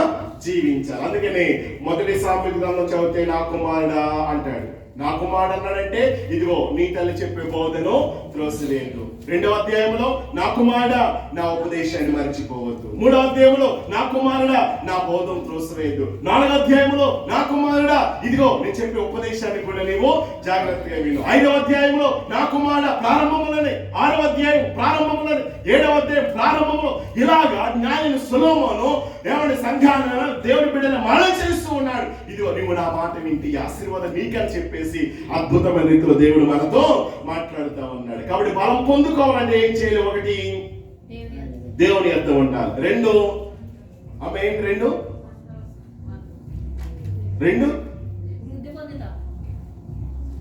ఎప్పుడు వృద్ధి పొందుతాం? ఎంతసేపు శ్రమలు బట్టి తీసి చెప్తారని చూస్తున్నాను, మంచిగా చెప్తారని చూస్తాను, ఎవరు అవ్వట్లేదు, ఇదేమో రాలిపోతా ఉంది. దేవునికి స్తోత్రం. ఒక థ్యాంక్ యూ. చెప్పండి, ఇంతసేపు చెప్తే ఏమర్థమైనట్టు మీకు? ఇంకా 1 ఆయన దగ్గర ఉండాలి. 2 ఆయన ఆజ్ఞలు పాటించాలి. 3 విశ్వాసంలో ఉండాలి. రోమీయుల రాసిన పత్రికలో అబ్రహాము విశ్వాసం చూడండి, బలహీనుడు కాలేదు, విశ్వాసంలో బలం పొందుకున్నాడు. ఎప్పుడు బలం వస్తుంది మనకు? 1 ఆయన యొద్ద ఉంటే, 2 కట్టడలను విధులను మనం పాటించాలి, 3 విశ్వాసంతో ఉండాలి. సమయం అవుతుంది కనుక నేను చెప్పేస్తా ఉన్నాను. తర్వాత ఈ రోజు నువ్వు బలం పోవడానికి గల కారణం ఏంటి అని అంటే మరొక 2 విషయాలు అవుట్లైన్ ఇస్తాను అంతే, నేను వివరించను కానీ, ఎందుకంటే సబ్జెక్ట్ నీకు అర్థం కావాలి కాబట్టి చెప్పేస్తున్నాను. చూడండి, న్యాయాధిపతి గ్రంథం 16:19 మనం చదువుతూ ఉన్నాం. 16:19 త్వరగా, 16:19 న్యాయాధిపతులు 16:19 లేదా బైబిల్లో అది ఎక్కడ ఉందో మరి. తన తొడ మీద నిద్రపుచ్చి ఒక మనిషిని పిలిపించి వాని చేత అతని తల మీద 7 జడలను క్షాళన చేయించి అతన్ని బాధించుటకు మొదలు పెట్టెను. అప్పుడు అతనిలో నుండి బలం ఏమైపోయింది? బలం తొలగిపోయిందంట. ఎందుకు తొలగిపోయింది అని అంటే మీకు తెలిసిన స్టోరీ అంతా కూడా. ఎవరైనా బాహుబలి 1, 2, 3, 4 ఈయన. ఈ బాహుబలి చూస్తే వాడు ఎవరో సినిమా తీసేది. ఆ బాహుబలి ఏమండి లోపల ఏముండదు, ఖాళీ డమ్మియే. వాడు అంత బరువు మోసేస్తాడా? కానీ వాడు అంత బరువు మోస్తే ఏమంటే బాబాలాగా పైకి అట్లే ఉండొచ్చేమో కానీ ఏమండి, లేకపోతే ఆ నవీన్ గారి లాగా నేను ఒకప్పుడు 100 కేజీలు ఎట్టేసిన మోసిందండి, ఇప్పుడు ఎత్తే మొత్తడా ఇక్కడికి వచ్చిన తర్వాత ఈ కబోసులు తిని ఉన్న బలం ఏమైపోతే అయిపోయింది ఆల్రెడీ. దేవునికి స్తోత్రం కలిగిన చెప్పండి గట్టిగా. కాబట్టి ఈయన బలవంతుడు. ఎంత బలవంతుడు అంటే అసలు ఆయన లాంటి ఎవరు లేరన్నమాట. ఇంకా రాత్రి కాలంలో వచ్చేటి మనం వేసేద్దాం అనుకుంటే మధ్యరాత్రి వరకు ఉన్నాడు, మేలుకున్నాడు, వెళ్ళాడు. కానీ ఇలాగ అట్టకర్ర తలుపు నిలువుకర్ర అంటే దాన్ని ఏం చేశాడు? ఇలా పట్టుకుని ఒకేసారి ఊపేసరికి ఏమైపోయింది? భుజాల మీద మోసిన కొన్ని మీటర్ల దూరం వెళ్ళిపోయాడంట. దేవునికి స్తోత్రం కలిగింది కాక. హల్లెలూయా. తర్వాత బలవంతుడు కదా, ఇక అన్ని నాశనం చేస్తా ఉన్నాడు. వీళ్ళు ఏం చేయాలని చెప్పేసి అనుకున్నారు. చివరికి దెలీలా చేతులు ఏమైపోయాడు? పడిపోయాడు. దెలీలా ప్రతిరోజు కూడా ఏం చేస్తా ఉంది? విసిగిస్తా ఉంది. నీ బల రహస్యం ఏంటో చెప్తావా చెప్పవా? నన్ను ప్రేమిస్తానంటున్నావు, ఇదిగో ఈసారి నన్ను మోసం చేస్తావు. నా స్నేహితుల మధ్య, నా ఫ్రెండ్స్ మధ్య నువ్వేం చేస్తావు? నన్ను అవమానపరిచావు. కాబట్టి ఇదిగో 2వ అయిపోయింది, 3వ అయిపోయింది. ఇలాగా విసిగిస్తా ఉంటా ఉంది. ఇక విసిగిపోయి ఏం చేస్తాడో తెలుసా? బల రహస్యం కాస్త చెప్పేశాడు. బల రహస్యం చెప్పేసిన సంగతి ఆమె గ్రహించి ఆమె ఏం చేస్తుంది తెలుసా? ఆ రోజు ఆవిడ చక్కటి బిర్యానీ, ఆవిడ సంసోనికి ఏ రకమైనటువంటి వంటలు ఇష్టమో అన్ని రకాల వంటలు సిద్ధపరిచి పీక్కడ దాకా తినిపించి తిన్న తర్వాత ఏమొస్తుంది? పైగా మరలా ఏం చేస్తుంది ఆమె? తొడ మీద నిద్రపెట్టింది కానండి. ఎంత చూడండి, జార స్త్రీ ఎలాంటిదో సామెత గ్రంథంలో మీరు చదివితే 23వ అధ్యాయం సామెత గ్రంథం, జార స్త్రీ యొక్క ఛాయ, నీడ, ఆలోచన, ఆ వేశ్య ఎలా ఉంటుందో జ్ఞానుడు సొలొమోను 23వ అధ్యాయంలో రాశాడు. మీరు ఇంటికి వాళ్ళు చదవండి, ఆలోచన చేయండి ప్రియ దేవుని బిడ్డలారా. నిద్రపుచ్చిందేమో, ఏమన్నా చక్కగా నిద్రపోయాడు, ఇక కోమలోకి వెళ్ళిపోయాడు అనమాట. ఈ లోపల వచ్చేసారు ఎవరు? మంగళూరు వచ్చేసారు, కత్తులు పట్టుకుని తల కట్ చేశారు, గుండె గీసేశారు. అంతే. గీసిన తర్వాత ఇప్పుడు అమ్మగారు సంసోను ఫిలిష్తీయుని మీదకి వస్తున్నారు. మీరు అంతకు ముందు చదివితే ఇలాగే డైలాగ్ వేసింది 2-3 సార్లు. ఏ డైలాగు? సంసోను ఫిలిష్తీయుని మీదకి వస్తున్నారంటే అప్పుడు మనోడు దేవుని ఆత్మచేత నింపబడినాడు, దేవుని బలం ఉన్నటువంటి వాడు. వెంటనే చేశాడు తెలుసా? మేలుకున్నాడు. మేలుకునేసరికి పెద్ద పెద్ద త్రాళ్ళు కట్టేశారన్నమాట. ఎలాంటి త్రాళ్ళు అంటే మనకు అంతర్వేది తెలుసా మీకు? అంతర్వేది రథం అప్పుడు తాళ్ళు ఉంటాయి. ఆ తాళ్ళు ఎలా ఉంటాయి? చాలా లావుంటాయి. అలాంటి తాళ్ళు ఏమండి, ఎలాంటి తాళ్ళతో కట్టేసినా సరే ఏమండి ఇలా మేలుకునేసరికి పెద్ద పెద్ద త్రాళ్ళు, ఇనప సంఖ్యలు కూడా ఏమైపోయినాయి? దారపు పోస తెంపినట్టు తెంపేశాడు. ఈసారి కూడా అలాగే అనుకున్నాడు మనోడు. కానీ ఒక విషయం అతను తెలియలేదు, దేవుని ఆత్మ అతన్ని వదిలేసిందని తెలుసుకోలేకపోయాడు. వెంటనే ఆత్మ వెళ్ళిపోయింది, ఏమి చేతకాని వాడైపోయాడు, బలహీనుడైపోయాడు. వచ్చారు, పట్టుకున్నారు, తల కట్ చేశారు, గుండె గీసేశారు, పట్టుకున్నారు, తీసుకుని వెళ్ళిపోయారు, 2 చేతులు కట్టేశారు. ఏ కళ్ళు అయితే అతను మోసం చేశాయో అదే కళ్ళు ఏం చేశారు తెలుసా? ఓడ పీకేశారు. పీకేసి నవ్వుతూ ఉన్నారు, అపహాసం చేస్తూ ఉన్నారు. అప్పుడు ఒకసారి అవకాశం అన్నాడు. తర్వాత జరిగిన విషయం మీకు అందరికీ తెలుసు. ఇక్కడ సంసోను బలం పోవడానికి గల కారణం ఏంటంటే సంసోను పాపానికి ఏమైపోయాడు? బానిసైపోయాడు. అందుకని ఏం చేయలేకపోయాడు? బలాన్ని కోల్పోయాడు. ఈ రోజు నువ్వు ఎందుకు బలాన్ని కోల్పోతున్నావు అంటే మనం కూడా దేనికి ఒక దానికి బానిస అయిపోయాం. నవీను అది చూడకపోతే ఉండలేడండి. ఏంటది? సీరియల్ చూడకపోతే, కామెడీ షోలు చూడకపోతే, సినిమాలు చూడకపోతే నిద్ర పట్టదండి నాకు. సీరియల్ లేకపోతే నాకు నిద్ర పట్టదండి. ఫోన్ ఒక్క నిమిషం లేకపోతే నిద్ర పట్టదండి. బానిస అయిపోయావా? చెప్పాలి. ఆమె ఈరోజు 7 గంటలకు ఫోన్ చేస్తే ఆమె దేవుని సందులో ఉంటుందండి. లేదా సాయంత్రం 6 గంటలకు ఫోన్ చేస్తే ఆమె ఎక్కడ ఉంటుందో తెలుసా? ప్రార్థనలో ఉంటుంది. 9 గంటలు చేస్తే పలానా టైం. ఫోన్ చేయాలంటే ఇతరులు భయపడాలా? ఆమె పలానా టైంకి ఫోన్ చేయకూడదండి. ఎక్కడ ఉంటుంది ఆమె? ఎక్కడ ఉంటాడు వాడు? దేవునికి స్తోత్రం కలిగింది కాక. మరి నువ్వు దేనికి బానిస అయిపోయావు? సంసోను స్థానంలో ఆ స్త్రీకి బానిస అయిపోతే ఈ రోజు ఇక్కడ కూర్చున్న మనమందరం సరిగా ప్రార్థించట్లేదండి, ఉపవాసం ఉండట్లేదండి, దేవుని బలం కోల్పోతున్నామంటే ఏమండి, దిగజారిపోతున్నాడు ఆత్మలో. ఏదో ఒక బానిస, పాపానికి బానిస అయిపోయాము కనుకనే దేవుళ్ళో మనం బలం పొందుకోలేకపోతున్నాం. దాన్ని కనుక నీవు విడిచిపెట్టి రాగలిగినట్లయితే బలాన్ని దేవుడు నీకు ఇవ్వడానికి ఆయన ఇష్టపడుతూ ఉన్నాడు. దానియేలు ఎలాంటి వాడు? తప్పుందా? లోపముందా? పొరపాటు ఉందా? ఏ లోపం లేదు, ఏ పొరపాటు లేదు. కానీ దానియేలులో పొరపాటు ఉంది. ఏం పొరపాటు తెలుసా? ప్రార్థన చేయకుండా దానియేలు ఉండలేకపోయాడు. ఏదైనా చేయకుండా ఆయన ఉంటాడేమో గాని ప్రార్థన చేయకుండా మాత్రం ఆయన ఉండలేదు. ఒకరోజు బిర్యానీ తినకపోయినా పర్వాలేదు, ఒకరోజు పస్తులున్నా పర్వాలేదు, ఒక్కరోజు 2 రోజులు కూడా. కానీ ఉపవాసాలు ఉండకుండా మనం ఏం చేయకూడదు? మరి ఎలా ఉండాలా వద్దా? దేవుళ్ళు మనం ఏం చేయాలా? బలపడాలి. దేవుడికి స్తోత్రం కలిగిన గాక. హల్లెలూయా. ఇంకా బలం పోవడానికి కారణం ఏంటి తెలుసా? భక్తిహీనులుగా జీవించడం. భక్తిహీనులు ఉన్నారు. భక్తిహీనులు అంటే ఎవరు? దుర్మార్గులు. దుర్మార్గులు అంటే ఎవరు? చెడు కార్యాలు చేసేవారు. మరి దుర్మార్గులకి ఆపోజిట్ మంచివారు. మంచివారు ఏం చేస్తారు? చెడ్డవారు ఏం చేస్తారు? చాలా పోలికలు ఉన్నాయి. ఈ విషయాలు ఏమి కూడా నేను చెప్పట్లేదు. ఇక చివరిగా జ్ఞాపకం చేస్తా ఉన్నాను. బలం పొందుకోవాలంటే ఏం చేయాలంటే, ఒకటి చూడండి, సంఖ్య అదే న్యాయాధిపతి గ్రంథం 5:31 చూడండి, ప్రార్థన చేసుకుందాం. 5:31 త్వరగా. 5:31. నీ శత్రువులందరూ అలాగునని నశించెదరు.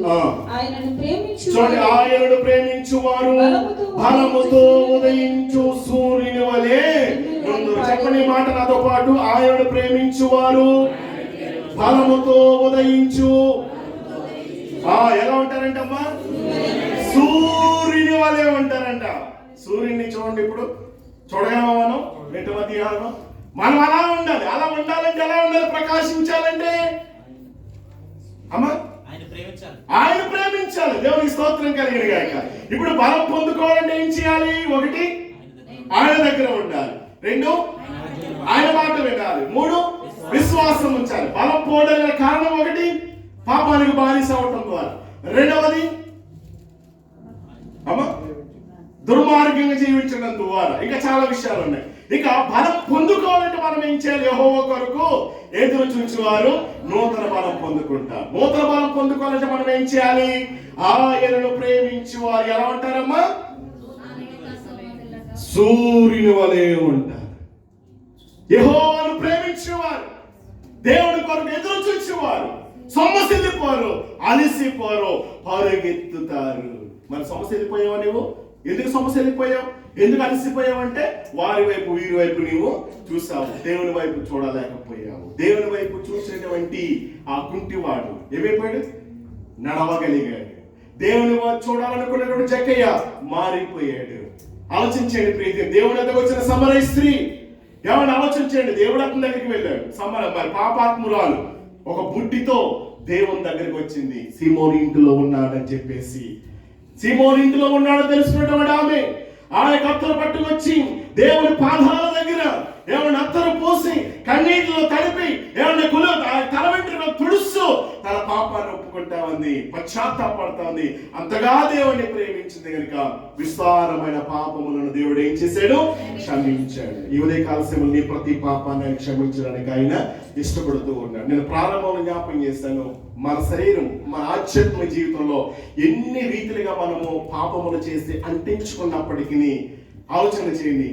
దేవుడు దగ్గరికి వస్తే దేవుడిని ప్రతి పాపాన్ని తీసివేయడానికి ఆయన ఇష్టపడుతూ ఉన్నాడు. తల ఉంచుదామా? చిన్న ప్రార్థన చేసుకుందాం. అందరూ మోకరించండి.